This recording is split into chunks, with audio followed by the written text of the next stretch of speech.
भगवान शिव ने माता पार्वती को बताया कि चाहे भूखे मर जाना पर ऐसी स्त्री के हाथ का भोजन मत करना।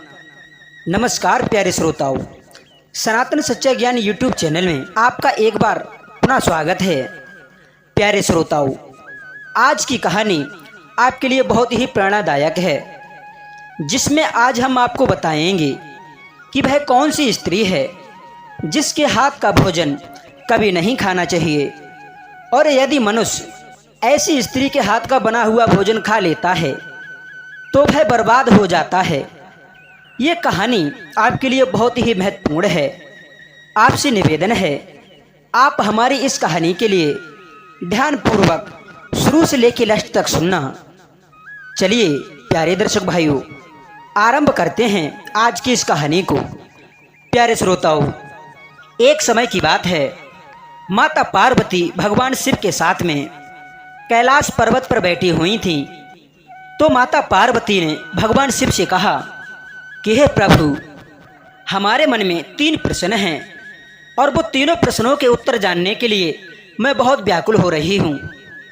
तब भगवान शिव पूछते हैं कि हे देवी, तुम्हारे 3 प्रश्न कौन से हैं, जरा हमसे भी कहो। तब माता पार्वती कहती हैं कि हे दीनों के दयानाथ, मेरे 3 प्रश्न इस प्रकार हैं। पहला प्रश्न हमारा ये है कि कौन से स्थान पर निवास नहीं करना चाहिए, और दूसरा प्रश्न ये है कौन से अन्न का हमें भोजन नहीं करना चाहिए, और मेरा तीसरा प्रश्न ये है कौन सी स्त्री के हाथ का भोजन कभी ग्रहण नहीं करना चाहिए। बंधुओं, तब भगवान शिव कहते हैं कि हे देवी पार्वती, आइए मैं तुम्हारे लिए एक प्राचीन कहानी सुनाता हूँ। उस कहानी के द्वारा आपके तीनों प्रश्नों के उत्तर आपको मिल जाएंगे, और मुझे विश्वास है कि इस कहानी के माध्यम से आपको पूर्ण संतुष्टि भी मिल जाएगी कि हमारे प्रश्नों का उत्तर हमारे लिए सही तरीका से मिला है। आप इस कहानी को ध्यानपूर्वक सुनना। तब पार्वती कहती हैं कि हे प्रभु, आप अपनी कहानी को आरंभ करें। मैं आपकी कहानी ध्यानपूर्वक शुरू से लेकर अंत तक सुनूंगी। दोस्तों, तब भगवान शिव जो हैं देवी पार्वती के लिए कहानी सुनाना आरंभ करते हैं। भगवान शिव कहते हैं कि हे देवी पार्वती, प्राचीन समय की बात है, शंखपुरी नाम की एक नगरी थी, और उस नगरी में एक शंखव्रत नाम के राजा राज करते थे। वह शंखव्रत राजा जो थे बहुत ही अच्छे राजा थे। उनके राज्य में उनकी प्रजा खुशहाल जीवन जी रही थी। उनके राज्य में प्रजा के लिए किसी प्रकार का कोई भी कष्ट नहीं था, कोई दुख नहीं था। हर तरह से जो प्रजा थी वो सुखी थी, और वो राजा शंखव्रत भी अपने प्रजा का बहुत ही अच्छे से ख्याल रखते थे। एक दिन की बात है, राजा शंखव्रत अपने दरबार में बैठे हुए थे, तो उनके दरबार में 3 विद्वानों का आना हुआ। जब वो तीनों विद्वान राजा साहब के सामने पहुंचते हैं तो राजा ने पूछा कि आप कौन हैं और कहां से आए हैं, बताइए आपको क्या कष्ट है। तो तीनों विद्वान कहने लगते हैं कि हे महाराज, हम तीनों बहुत ही विद्वान हैं और हम आपके यहाँ पर नौकरी की तलाश में आए हुए हैं। तो राजा ने पूछा, आप तीनों विद्वान हैं? तो तीनों ने कहा कि हाँ महाराज, हम विद्वान हैं। तो राजा ने पहले विद्वान से पूछा कि नौकरी तो हम आपको दे देंगे, पहले आप ये बताइए कि आप क्या कर सकते हैं। तो पहला विद्वान कहता है कि महाराज, मैं उस स्थान के बारे में बता सकता हूँ कि वह स्थान रहने के योग्य है अथवा नहीं है, वो स्थान अच्छा है या बुरा है। मैं स्थान के अच्छे या बुरे के बारे में आपको सही तरीका से बता सकता हूँ। राजा ने कहा कि बहुत सुंदर, जब आप स्थानों के बारे में बता सकते हो कि ये रहने के योग्य है या फिर नहीं, तो हम आपके लिए अपने यहाँ पर नौकरी पर रख लेते हैं। वो विद्वान कहता है कि हाँ महाराज, आप हमारी बात पर विश्वास कीजिए और कभी भी हमारी परीक्षा ले लेना। जिस दिन भी आपको मेरे ऊपर शंका हो या फिर मैं झूठ साबित हूँ, तो आप उसी समय अपनी नौकरी से निकाल देना। तब राजा ने अपने मंत्री से कहा कि हे मंत्री, इस विद्वान के लिए नौकरी पर नियुक्त किया जाए। प्यारे श्रोताओं, पहले विद्वान के लिए राजा ने नियुक्ति दे दी। उसके बाद में दूसरे विद्वान से पूछा कि तुम क्या करते हो। तो दूसरा विद्वान कहने लगा कि हे महाराज, मैं उस अन्न के बारे में बता सकता हूँ कि वह अन्न खाने के योग्य है या फिर नहीं है, वो अन्न अच्छा है या बुरा है। मुझे अन्न के बारे में अच्छी तरीक़ा से जानकारी है। आप कभी भी कैसा भी अन्न हो उसके बारे में मुझसे जानकारी ले सकते हैं और मैं उसके अच्छे गुण या बुरे गुणों के बारे में आपको बता सकता हूँ। तो राजा ने कहा अपने मंत्री से कि मंत्री, इस दूसरे विद्वान को भी नौकरी पर नियुक्त किया जाए। प्यारे श्रोताओं, उस दूसरे विद्वान को भी नौकरी दे दी। उसके बाद में जो तीसरा विद्वान था, उस तीसरे विद्वान से राजा शंखव्रत ने पूछा, तुम बताओ तुम क्या कर सकते हो। तब वह तीसरा विद्वान कहता है कि महाराज, मैं उस नारी के बारे में आपको बता सकता हूँ कि उस नारी के हाथ का भोजन खाने के लायक है या फिर नहीं है। उसके खाने से हमें सद्बुद्धि मिलेगी या फिर नहीं मिलेगी, या हमारी बुद्धि खराब हो जाएगी। हम ऐसी स्त्रियों के बारे में अच्छी तरीक़ा से जानकारी रखते हैं। राजा ने कहा कि ठीक है। राजा ने अपने मंत्री से कहा कि मंत्री, तीसरे विद्वान को भी नौकरी पर नियुक्त किया जाए। प्यारे श्रोताओं, भगवान शिव कहते हैं कि हे देवी पार्वती, उन तीनों विद्वानों के बारे में ऐसा जान करके राजा ने तीनों विद्वानों को अपने यहाँ पर नौकरी पर नियुक्त कर लिया। जब धीरे धीरे कुछ समय व्यतीत हुआ तो एक दिन राजा को घूमने की इच्छा हुई।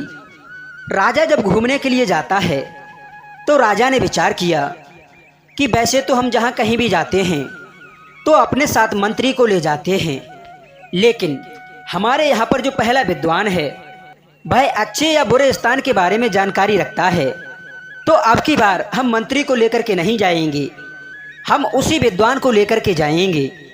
श्रोताओं, फिर वो राजा अगले दिन उस विद्वान को अपने पास में बुलवाता है और कहता है कि तैयार हो जाओ, आज हम कहीं घूमने के लिए चलेंगे और आपको मेरे साथ में चलना है।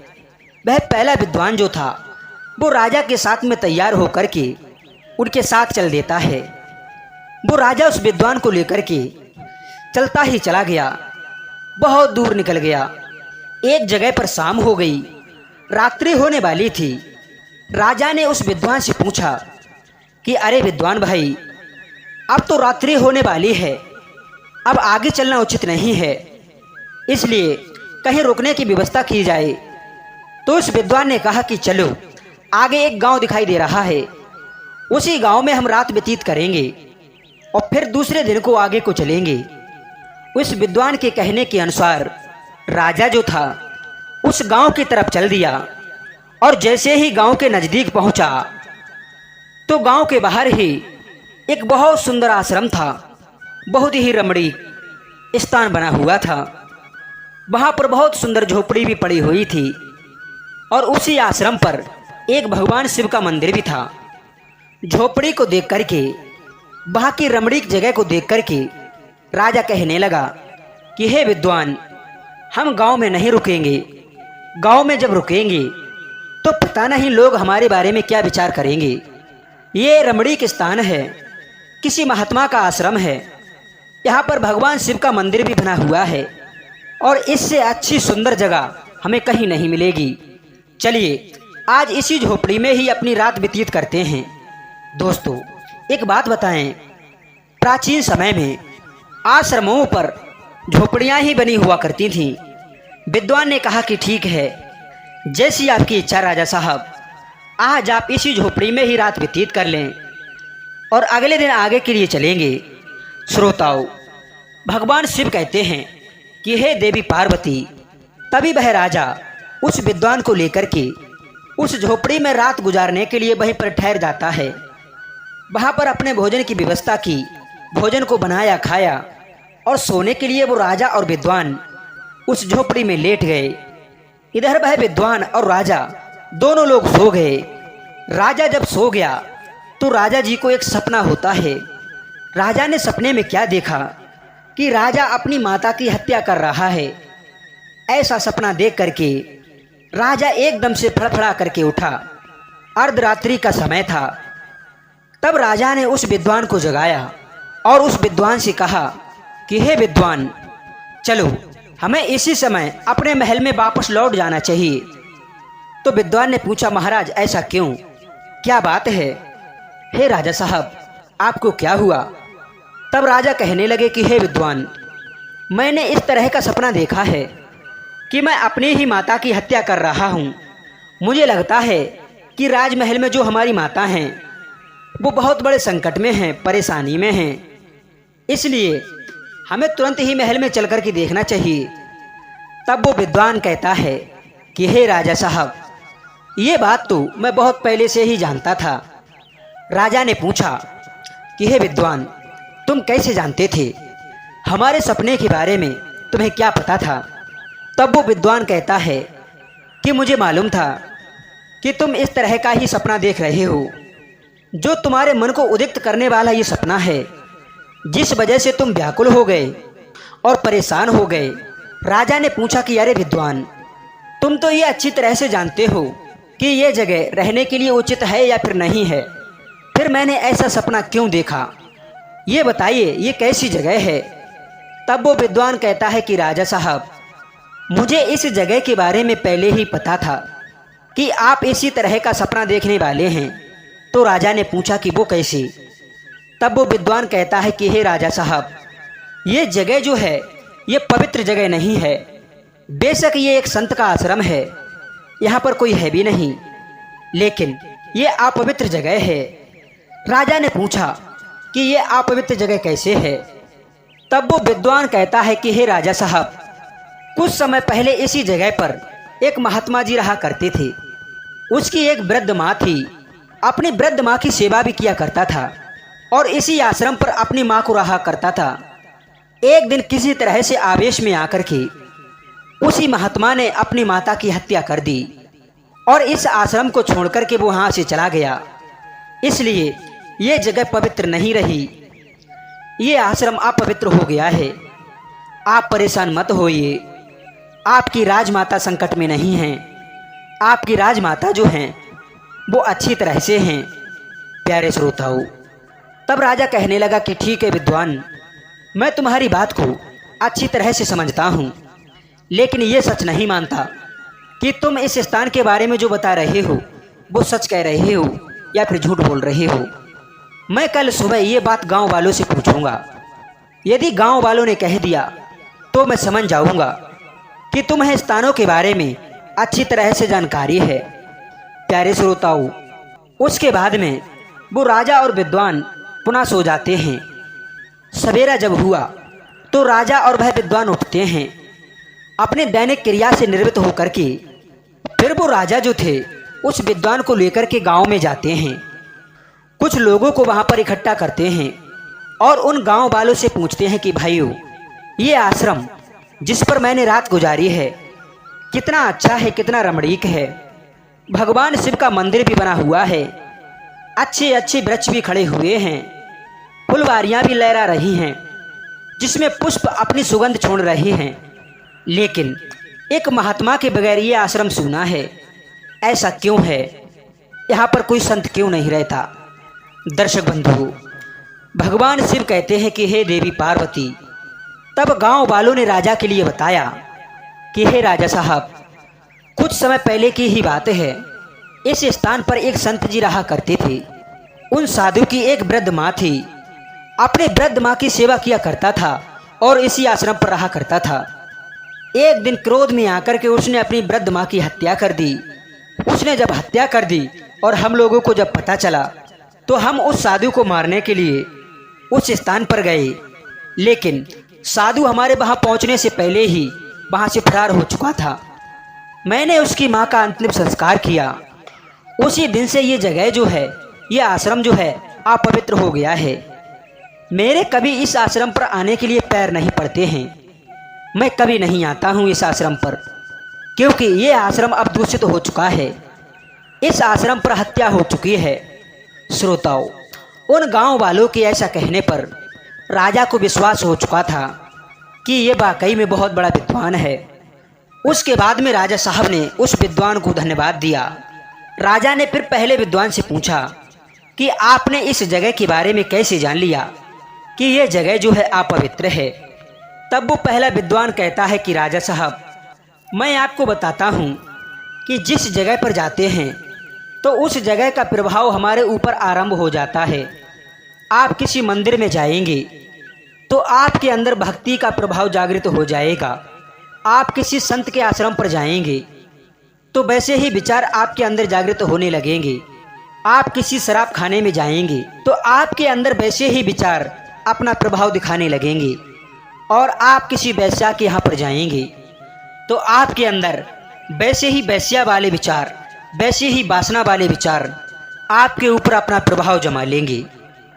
इसलिए कहते हैं कि जिस स्थान पर आप जहाँ रुकते हैं उसी स्थान का प्रभाव आपके ऊपर आरंभ हो जाता है। और इसी तरीक़ा से मैंने जान लिया था, क्योंकि जब मैंने इस स्थान में प्रवेश किया था तो मेरे मन में हत्यारे जैसे विचार आने लगे, मर्डर करने के जैसे विचार आने लगे। तभी मैंने ये जान लिया था कि ये जगह जो है यह अपवित्र जगह है, यहाँ पर किसी की हत्या हुई है। यह सुन करके वो राजा बहुत ही प्रसन्न होता है और उस विद्वान को लेकर के अपने घर पे आता है। राजमहल में जब आता है, अपनी राजमाता को देखता है तो वो माता सही सलामत थी। अगले दिन राजा दरबार में पहुंचता है और वह सपने वाली और उस आश्रम वाली सारी घटना जो थी वह अपने दरबारियों को बताई। दरबारियों ने जब सुना उस विद्वान के बारे में कि यह विद्वान तो अच्छी तरीक़ा से जानकारी रखता है, तो दरबारी लोग बहुत ही प्रसन्न हो गए और उस विद्वान के लिए बहुत धन्यवाद दिया। राजा ने उस विद्वान के लिए बहुत सारा इनाम भी दिया। उसके बाद में राजा प्रसन्न होकर अपनी गद्दी पर बैठा हुआ था। उसी समय एक साहूकार का आना होता है। साहूकार ने आकर के कहा कि राजा साहब, हम 500 कुंटल गेहूं आपके यहाँ पर लेकर के आए हैं। श्रोताओं, वो साहूकार जो था वो राजा के लिए गेहूं भंडारण किया करता था। वो आया और उसने कहा कि राजा साहब, मैं आपके लिए 500 कुंटल गेहूं लेकर के आए हैं और इन गेहूं को आप ले लो। राजा ने कहा कि साहूकार, आप अपने गेहूं के पास में चलो, मैं अभी आता हूँ। उसके बाद में दूसरे विद्वान को राजा शक्रव्रत ने बुलाया और कहा कि विद्वान, एक साहूकार 500 कुंटल गेहूं लेकर के आया है, चलो तुम उन गेहूं को देख कर के बताओ कि वह गेहूं लेने के काबिल है या फिर नहीं। राजा उस विद्वान को लेकर के उसी स्थान पर पहुंचते हैं जहां पर 500 कुंटल गेहूं रखे हुए थे। साहूकार राजा के पास में आता है। साहूकार ने कहा कि राजा साहब, ये गेहूं आप खरीद लो। देखो हमारे गेहूं कितने अच्छे और चमकीले हैं। श्रोताओं, प्रजा के लोग भी साथ में थे। प्रजा के लोगों ने जब गेहूं को देखा तो प्रजा के लोगों ने कहा कि महाराज, ये गेहूं बहुत ही साफ सुथरा है, सोने की तरह चमक रहा है, इसको आप खरीद लो। राजा ने अपनी प्रजा से कहा कि आप लोग चिंता मत करो, मैं इस गेहूं को खरीद लूँगा, लेकिन थोड़ी देर रुक जाओ। उसके बाद में उस विद्वान से कहा कि हे विद्वान, जरा आप बताइए कि ये गेहूं खरीदने के काबिल है या फिर नहीं है। फिर वह दूसरा विद्वान जो था उन गेहूं को अपने हाथ में लेता है और कहता है कि राजा साहब, ये गेहूं खरीदने के योग्य नहीं है। राजा साहब बोले, क्यों? तब विद्वान ने कहा कि हे महाराज, ये गेहूं तो चोरी का है, ये गेहूं एक चोर के द्वारा पैदा किया हुआ है, इसलिए ये खरीदने के योग्य नहीं है। राजा ने तब साहूकार से पूछा कि हे साहूकार, सत्य बताना, ये गेहूं चोरी का है, चोरी के द्वारा पैदा किया है क्या?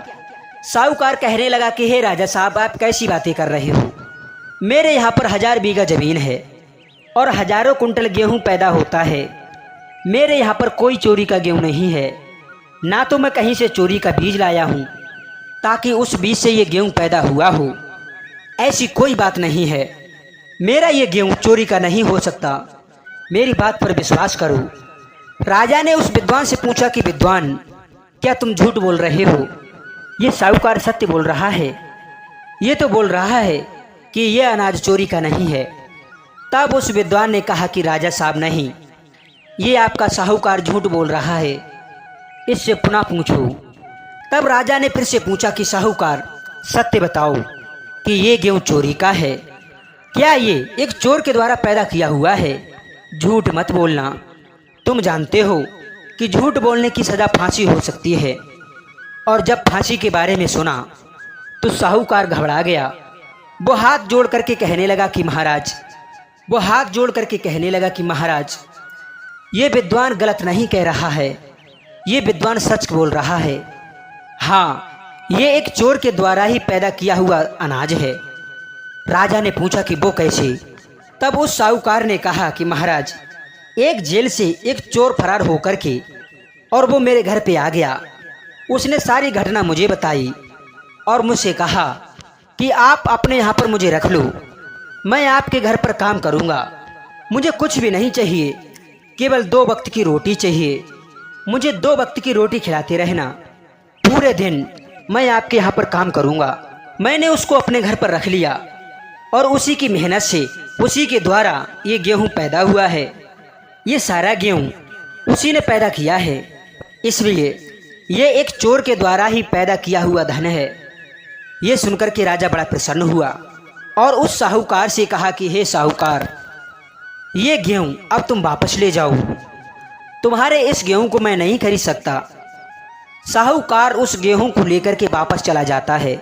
इधर राजा ने उस दूसरे विद्वान से पूछा कि आप ये बताइए कि आपने ये कैसे जान लिया कि ये गेहूँ एक चोर के द्वारा पैदा किया हुआ है? तब वह दूसरा विद्वान कहता है कि राजा साहब, गेहूँ अच्छा था, साफ सुथरा था, देखने में सोने की तरह चमक रहा था, लेकिन जैसे ही गेहूँ को मैंने अपने हाथ में लिया तो उसका प्रभाव, उसका असर मेरे ऊपर आ गया। मेरे मन में विचार जो थे वो चोरी के आने लगी। आपके महल पर जो सोने का कलश चमक रहा है, ये गेहूँ जब मेरे हाथ में थे तो आपके सोने के कलश देख करके मैंने विचार किया कि क्यों ना ये सोने का कलश चुरा लिया जाए और यहाँ से भाग लिया जाए। ये सोने का कलश जो है ये मेरी ज़िंदगी काट देगा। जब मेरे मन में इस तरह का चोरी का विचार आया तो मैंने समझ लिया कि ये गेहूँ या तो चोर का है या फिर चोर के द्वारा पैदा किया हुआ है। उस गेहूँ का प्रभाव जो था वो मेरे ऊपर हावी हो चुका था, इसीलिए मैंने इसकी परख की। और महाराज, आप ये तो जानते ही हैं, आपने सुना भी होगा, कहते हैं कि जैसा खाओ अन्न वैसा होगा मन, जैसा पियोगे पानी वैसी निकलेगी वाणी। इसलिए मैंने कहा कि ये गेहूँ मत खरीदो। यदि इस गेहूँ को ये आपके कार्यकर्ता, मंत्री, संतरी जो भी ये गेहूँ खाते तो उनकी बुद्धि भ्रष्ट हो जाती और वह चोरी करना आरंभ कर देते। इसलिए मैंने मना कर दिया महाराज कि ये गेहूँ वापस करवा दो। प्यारे श्रोताओं, भगवान शिव कहते हैं कि हे देवी पार्वती, उस दूसरे विद्वान की ये जानकारी को देख करके वह राजा शंखव्रत जो थे बहुत ही प्रसन्न हुए और उसके लिए भी बहुत सारा इनाम दिया। और उस विद्वान से कहा कि हे विद्वान, आज से हम तुम्हारे लिए आजीवन नौकरी अपने यहाँ पर नियुक्त करते हैं। वो विद्वान खुश हो गया और राजा भी वहीं रहने लगा। धीरे धीरे समय कुछ और व्यतीत हुआ। एक दिन की बात है, एक स्त्री आती है राजा के यहाँ पर। राजा के महल में जब स्त्री आती है तो उसने राजा से कहा कि महाराज, मैं एक बेसहारा स्त्री हूँ, लेकिन मैं रसोइया का अच्छी तरह से काम कर लेती हूँ। मैं बहुत ही स्वादिष्ट भोजन बना लेती हूँ और आप हमें अपने यहाँ पर भोजन बनाने के लिए नौकरी पर रख लो। मेरा इस दुनिया में कोई नहीं है, मैं केवल अकेली हूँ। आपके यहाँ पर रह करके आपके यहाँ भोजन बनाते बनाते मैं अपना शेष जीवन गुजार लूँगी। मैं एक बेसहारा हूँ, मैं कहाँ जाऊँगी? मैं बहुत ही उम्मीद लेकर के आपके यहाँ पर आई हूँ। उस स्त्री की ये विनती को सुन करके राजा कहने लगा कि आप घबराइए नहीं, मैं आपको अपने यहाँ पर भोजन बनाने के लिए, रसोइया का काम करने के लिए रख लूँगा, लेकिन थोड़ी देर रुको, मैं अभी आपको बताता हूँ कि आपको रखना है या फिर नहीं। श्रोताओं, अब वह राजा तीसरे वाले विद्वान के पास में जाता है और उस स्त्री के बारे में कहा कि हे विद्वान, हमारे महल में एक स्त्री आई है और वो रसोइया का काम करना अच्छी तरीक़ा से जानती है। वो कह रही है कि मैं बहुत स्वादिष्ट भोजन बना लेती हूँ। क्या तुम उसके बारे में जानकारी रखते हो कि ये उसे रखना चाहिए अथवा नहीं रखना चाहिए, उसके हाथ का भोजन खाने के योग्य है या नहीं।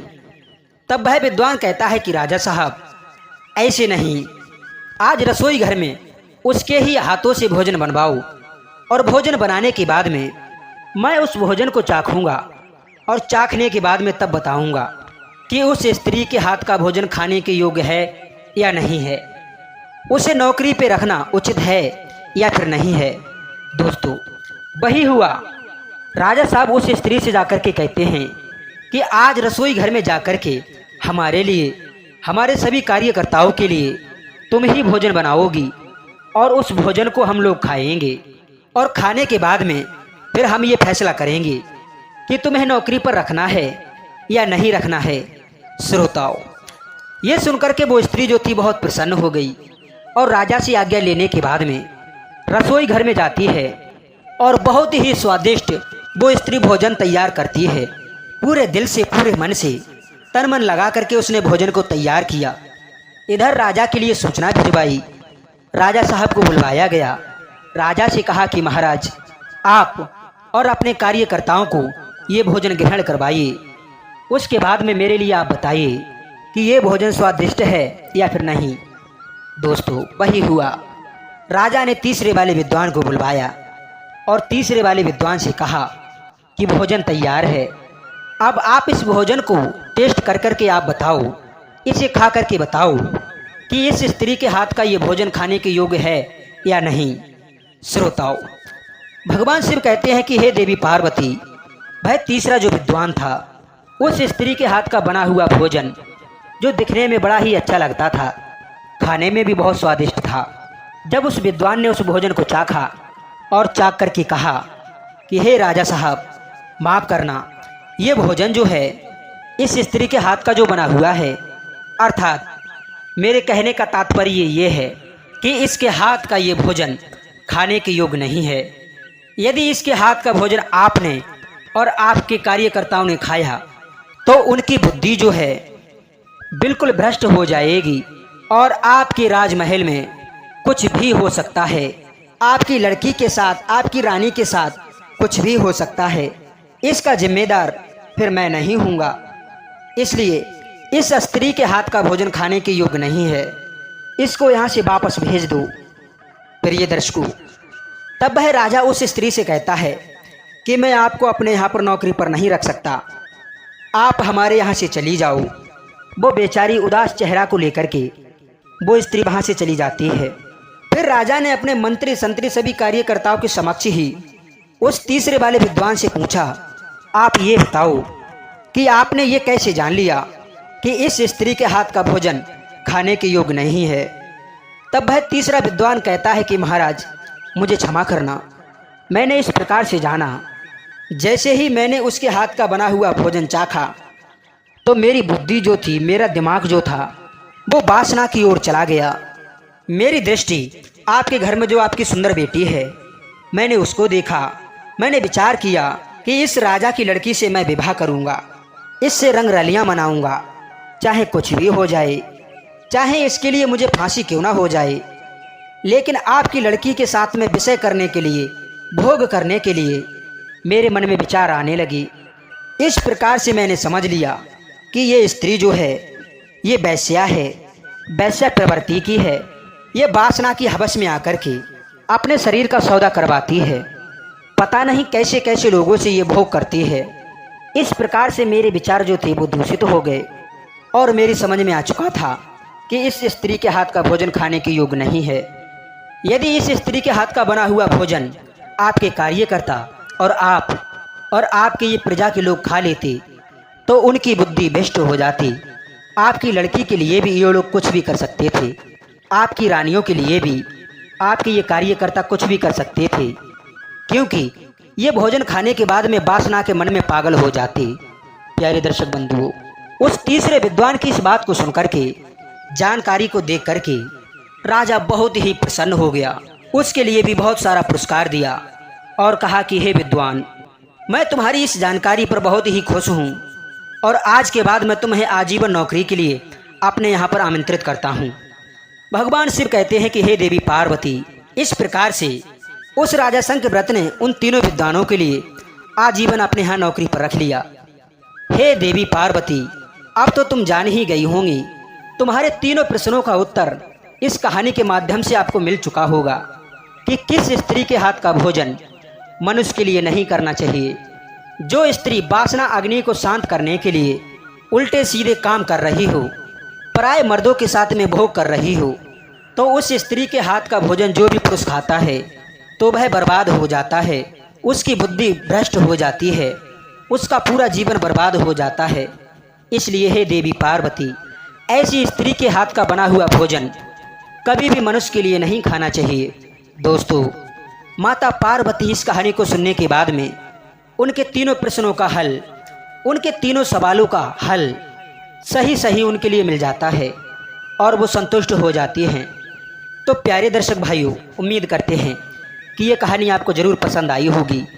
अच्छी लगी है तो कमेंट बॉक्स में ज़रूर बताना। हम आपको मिलते हैं एक ऐसी ही नई ज्ञान चर्चा के साथ नेक्स्ट वीडियो में। आप सभी दर्शक भाइयों को बहुत बहुत धन्यवाद। जय श्री कृष्ण, राधे राधे।